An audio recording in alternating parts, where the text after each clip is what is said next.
Matagumpay na idinaos kamakailan sa lungsod ng Legazpi ang Health Summit para sa mga mamamahayag sa Kabikolan na pinangunahan ng Department of Health Bicol Center for Health and Development. Ilan sa mga binigyang diin sa pagtitipon ang kahalagahan ng tamang pagbabalita na evidence-based, factual at mula sa credible sources, lalo na ang pagsulong ng etikal na pamamahayag sa komunikasyon sa kalusugan. Ayon kay Dr. Maria Angeli Lorbes Morico, mental health clinic head at isang psychiatrist mula sa Bicol Regional Hospital and Medical Center, malaki ang papel ng media para matuldukan ang pagkalat ng mga maling impormasyon, lalo na sa usaping pangkalusugan.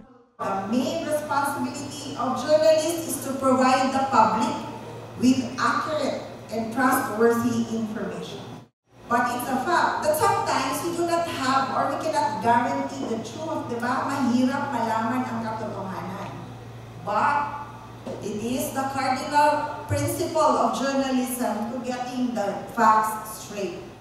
Hinikayat naman ni Ramil Marianito, ang regional head ng Philippine Information Agency, ang kapwa niya mamamahayag na maging maingat at responsable sa pagbabalita. Binigyang diin niya rin na huwag gawing sensationalized ang mga sensitibong usapin gaya ng suicide, HIV at AIDS cases, gayon din ang issue ukol sa mental health. Ito yung sinasabi natin sa lahat ng mga agencies. Pag may lumabas sa inyo na hindi totoong info, huwag niyong pabayaan na mag-stay ng 1 minute doon, 1 minute sa SOCMED, grabe na yun. 70 media practitioners mula sa iba't ibang lugar sa Bicol Region ang dumalo sa naturang pagtitipon.